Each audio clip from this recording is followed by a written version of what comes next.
Hello and thanks for joining us on this Friday. I'm Mackailyn Johnson. Here are some of the stories we're following today. Now at noon, it looks like Arkansas voters will have the final say whether the state legalizes recreational marijuana when they head to the polls in November. The details in 4 minutes. Events are well underway, marking 65 years since the integration of Central High School. Just ahead, your guide on this historic weekend. Plus, it's been 30 years since the late Whitney Houston and Kevin Costner teamed up for the 90s hit movie The Bodyguard. We're celebrating the occasion in our must-see entertainment news in 20 minutes. But first, meteorologist Corrales Ortiz is here with us, and we just want to know, it's the first full day of fall. What are we going to expect? Yeah, so she was just saying it's the first full day of fall, and it definitely felt like it this morning.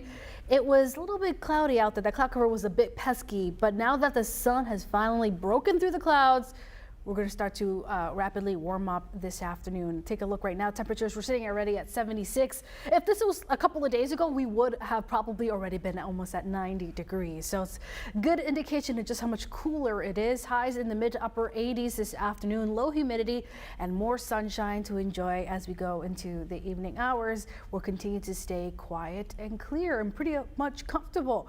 Here's a sneak peek at your weekend forecast. We do have a brief warm up for your Saturday, possibly even record-breaking heat, but it's going to be very short-lived. We do have a little bit of some rain and another cold front in the forecast that is going to bring us some cooler conditions next week. I'll have more on that and the latest on the tropics as well just ahead.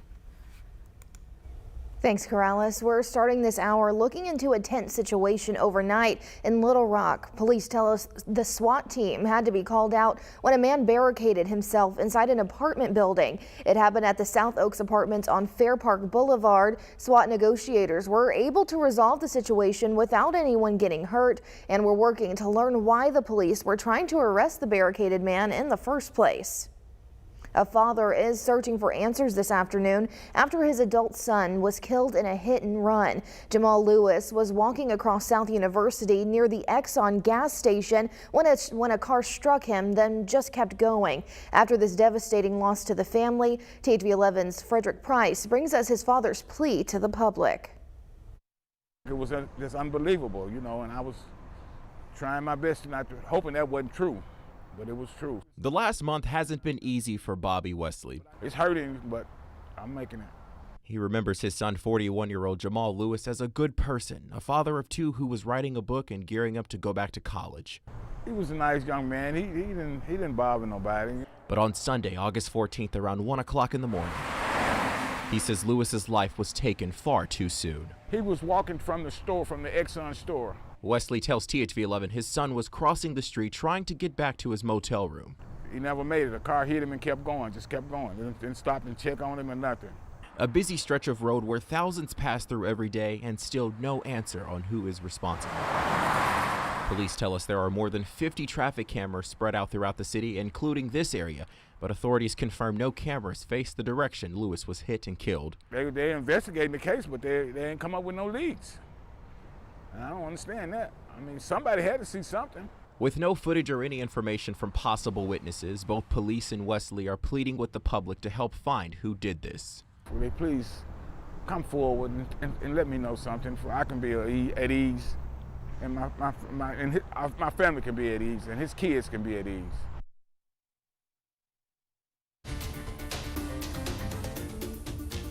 Following a legal battle, voters will decide in November whether to legalize recreational marijuana in Arkansas. The state Supreme Court just overturned a state panel's decision to block the measure, meaning that marijuana will be on the ballot, and all the votes for and against it will count. Ashley Godwin gets reaction from the group behind the proposal and explains how we got here. You said from the beginning you knew it was going to head to the Supreme Court. Is this what you were expecting? You know, it really was. We worked towards this very result from the beginning. Responsible Growth Arkansas met the required 89,000 signatures from Arkansans to go to the Secretary of State's office to verify the signatures. They were verified, but that's not the only step. The state also has to certify that the ballot title is clear enough for folks to understand what they're voting for. State law said the job belonged to the State Board of Election Commissioners, and they decided the title was not clear enough on changes to background checks and THC levels. But when their decision was appealed to the state's highest court, it ruled that the board actually has no right to shoot down the proposal. That's according to the state constitution. And when a law contradicts the Constitution, the law gets thrown out. We were hoping for this result and really appreciate the Supreme Court taking a look at the issues that we raised and agreeing with us that our ballot title was sufficient and that the votes of the people should be counted. In the ruling, the Supreme Court emphasized the people will decide whether to approve the proposed amendment in November. Responsible Growth Arkansas's chairman said in a statement, in part, these are major strides in the right direction and will have a lasting positive impact across all sectors of Arkansas. Now, we reached out to the Secretary of State's office, one of the respondents on the petition, for a reaction on the ruling, but they declined to comment. But we are getting reaction from Arkansans for and against legalizing recreational marijuana. There's just too many people suffering a lot as far as the punishments for marijuana, which is just really ridiculous and unjustified. I think that it's good for some people, but it's misused a lot. Like people with like anxiety and depression, I feel like it's good for them, but it should be used properly. If approved by voters in November, it would amend the existing medical marijuana law to allow anyone who is 21 and over to buy cannabis from licensed dispensaries. Adults could have up to 1 ounce of cannabis for personal use, but Jerry Cox with the Family Council calls the proposal a recipe for disaster. There may be a lot of people out there who think marijuana is not that big a deal, but they have not read this amendment and they do not know what's in it.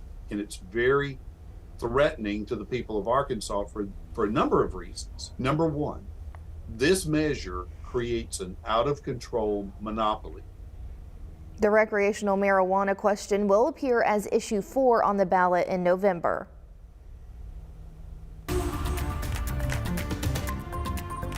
COVID-19 transmission remains high in Arkansas, but severe cases are down significantly. Tonight, we got the weekly update from the CDC, and there are only 8 counties in the state still in the red for severe COVID. In the red counties, everyone is asked to mask up in public. For the yellow counties, including much of our viewing area, people with risk factors are urged to wear a mask. And everyone aged 12 years and up is urged to get the new anti-Omicron boosters before the holidays. Public health officials expect younger kids will also get this year's new boosters authorized in a matter of weeks. Turning to how the U.S. is handling its migrant crisis, as a record number of migrants are being apprehended at the border. A mobile processing center is seeing an average of 1,500 migrants a day, about half from Venezuela. And although migrants are screened and vetted, not everyone is allowed in. CBP says more than 1.3 million migrants were deported or expelled so far this year, a greater number than those still in the U.S. And happening today, events marking the 65th anniversary of desegregation by the Little Rock Nine. Out of a handful of events, many are being put on by the Little Rock Central High School National Historic Site. They'll cover a variety of topics that Park Ranger Brian Schwiger calls critically relevant. Things like mental health and wellness, policing, education, and they're bringing in subject matter experts. Here are some of those events. At 6 this afternoon at the Ron Robinson Theater, you can check out a play called The Fifth Little Girl about the bombing at 16th Street in Birmingham in 1963. Then tomorrow, starting at 1, experts will join at Philander Smith College to talk about educational disparities. And later that afternoon at 6, back at the Ron Robinson Theater, talks about policing will happen with LRPD and other experts. Now, all of these events lead up to Sunday, which will wrap up the 65th anniversary. Members of the Little Rock Nine will gather Sunday for the ceremony renaming the street in front of Central High School to Little Rock Nine Way. The ceremony leads to a program at the Clinton Presidential Center at 5 that afternoon, which is bringing President Bill Clinton back to the natural state, where he'll be the keynote speaker. Now, this is all just another way of making the group a forever part of the city. To honor the legacy of the Nine, and then to have again the president here to welcome them back home and say thank you for your courage and thank you for your perseverance is something we're very excited about.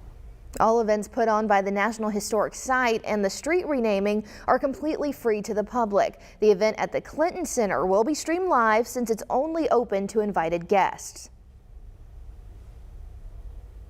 At 12:18, you'll meet a remarkable young woman who's carrying an entire golf team on her shoulders because she is the entire golf team. Corrales?